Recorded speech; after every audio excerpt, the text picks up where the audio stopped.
कल मैं आप लोगों को क्लास 5 का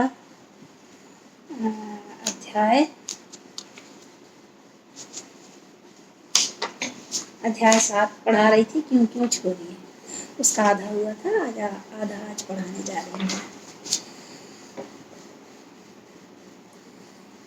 उसकी माँ बोलती है, आधे से मैंने छोड़ा था, इतनी जिद्दी है कि एक बात पकड़ ले तो उससे हटती नहीं। उस खीरी ने कहा, मतलब उसकी मम्मी ने कहा। मोइना आदिवासी लड़की थी, शायद मैं पढ़ा दी थी। शबर जाति की। शबर गरीब और भूमिहीन होते हैं, माने बहुत गरीब होते हैं और उनके पास भूमि भी नहीं थी। पर शबर कभी शिकायत करते सुनाई नहीं देते थे। पर क्या था कि शबर जो थे वो कभी भी शिकायत करते हुए सुनाई नहीं दिया करते थे। सिर्फ मोइना की थी जो सवाल पर सवाल करती जाती थी। मोइना मतलब लड़की, वही थी जो हर चीज़ का सवाल करती थी कि ऐसा क्यों होता है, वैसा क्यों होता है। मोइना गांव के संपन्न लोगों की बकरियां भी चराती थी। ना तो वह अपने को दीनहीन समझती थी और ना ही मालिकों का एहसान मानती थी। मोइना जो थी वो लड़की, वो अपने आप को गरीब नहीं मानती थी और वो मालिकों का एहसान भी नहीं मानती थी कि कोई मुझ पर एहसान कर रहा है कुछ करके, क्योंकि वो इतना काम कर देती थी उनका कि उसको ऐसा लगता था कि इसमें एहसान की कोई बात नहीं, क्योंकि उसके बदले में मैं बहुत सारे उनके काम करती हूँ।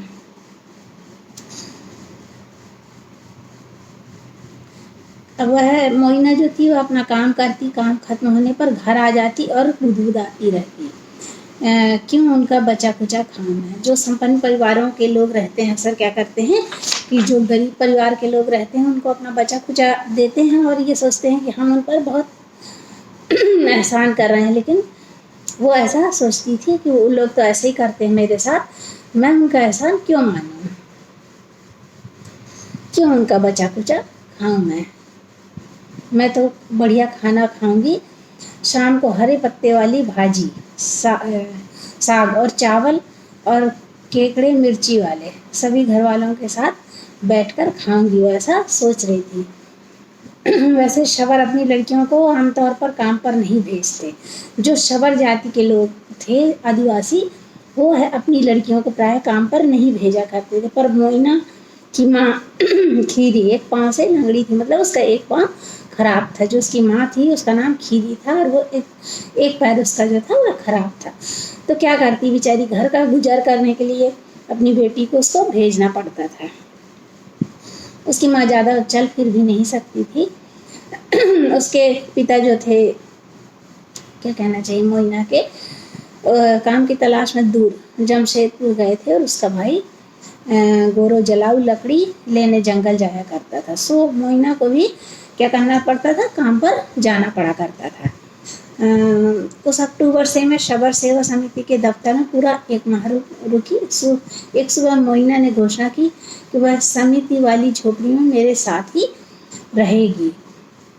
बिल्कुल नहीं, खीरी ने कहा। उसकी माँ ने क्या कहा कि वो बिल्कुल भी वहाँ नहीं जाएगी। क्यों नहीं, इतनी बड़ी झोपड़ी है, एक बुढ़िया के लिए कितनी जगह चाहिए, तुम्हारे काम का क्या होगा, मैंने उससे पूछा। काम के बाद आया करूँगी। उसने तुरंत ही अपना निर्णय सुना दिया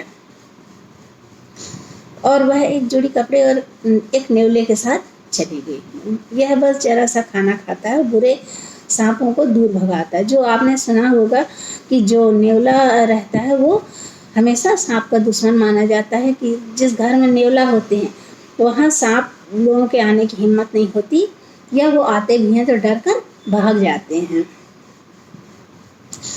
अच्छे वाले सांपों को मैं पकड़कर माँ को दे देती हूँ।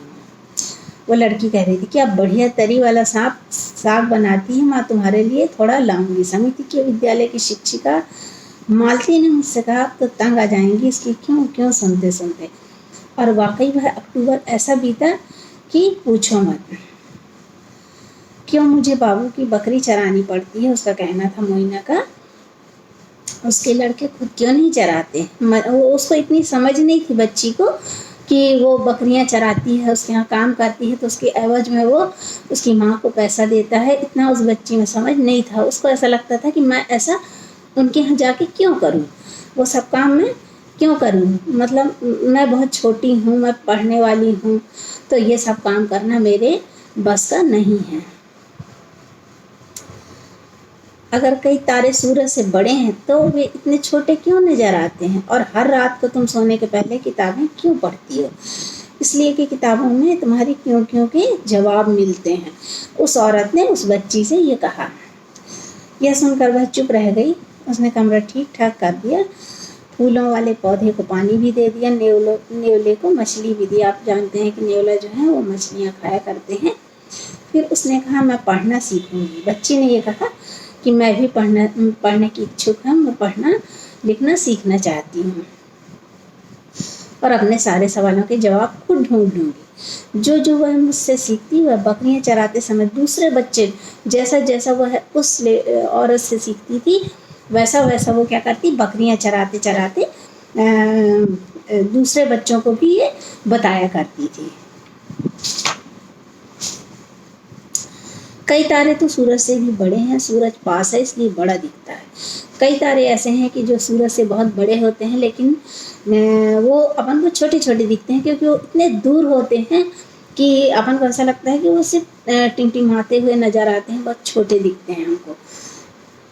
मछलियाँ हमारी तरह बातें नहीं करती, मछलियों की अपनी भाषा है जो हम नहीं समझ सकते हैं उनकी भाषा को। तुम्हें पता है पृथ्वी गोल है। पृथ्वी जो है अपनी वह क्या है, ऐसा मानते हैं कि एकदम गोल है, कहीं कहीं कुछ हिस्सों पर ये चपटी भी होती है पृथ्वी। एक साल बाद जब मैं उस गांव में दोबारा पहुंची तो सबसे पहले मोइना की आवाज़ ही सुनाई दी। क्या आवाज़ सुनाई दी उसको कि स्कूल बंद क्यों है। समिति के स्कूल के अंदर एक मिनियाती बकरी को अपने साथ घसीटते हुए मालती से ललकारने जैसी आवाज़ में पूछ रही थी बच्ची कि आखिर जो स्कूल है वो क्यों बंद है। उसने क्या कहा उस लेडीज़ ने कि क्या मतलब है तुम्हारा क्यों बंद है कहने का, तो तुम्हें रोक कौन रहा है, पर कोई कक्षा ही नहीं लगी, कहाँ पढ़ूँ, स्कूल का समय पूरा हो चुका है। क्यों, उसने फिर प्रश्न किया। तुम जानती हो मोइना, मैं सुबह 9 बजे से 11 बजे तक कक्षा लगाती हूँ। मोइना ने पाँव पटकते हुए कहा, तुम समय बदल क्यों नहीं देती, मुझे बाबू की बकरियाँ चरानी होती है सुबह। क्योंकि वह बच्ची उस क्लास को अटेंड नहीं कर पा रही थी, इसीलिए उसने उससे कहा कि तुम समय बदल दो, क्योंकि मुझे सुबह बकरियां चराने के लिए जिस घर में वो काम करती थी वहाँ उसको जाना पड़ता था।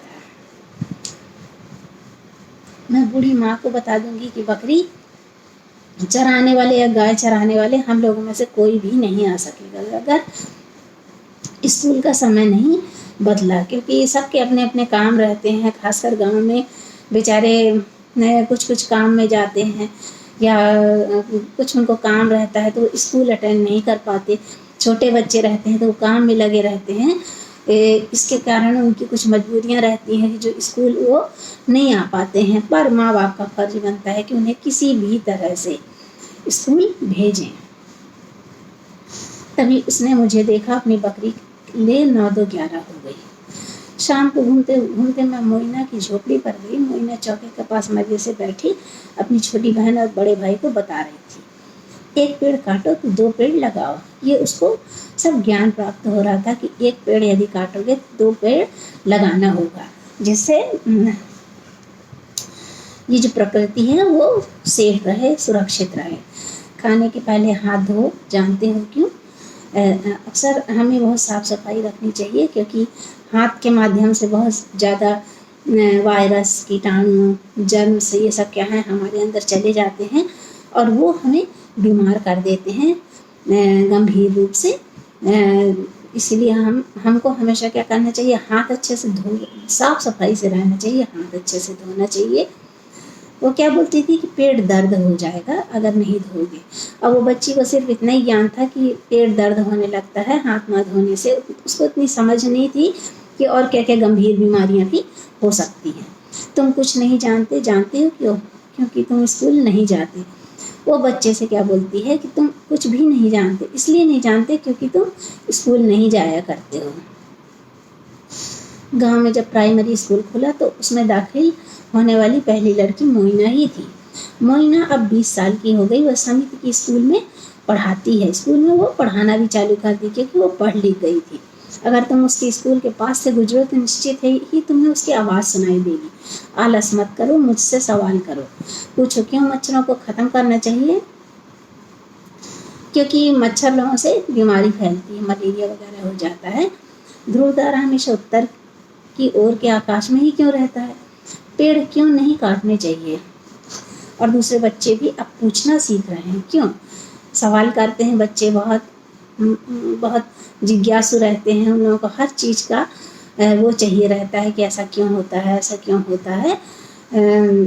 बच्चे लोग हमेशा पूछते रहते हैं और दूसरे बच्चे भी अब पूछना सीख रहे हैं क्यों। वैसे मोइना को पता नहीं कि उसकी कहानी लिखी जा रही है।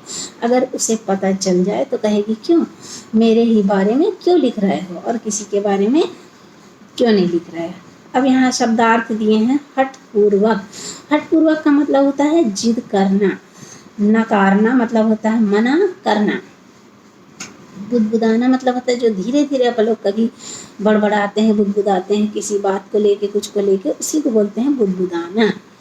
वाकई मतलब होता है वास्तविक में, उसी को बोलते हैं वाकई। बस आज का अध्याय यहीं खत्म हुआ।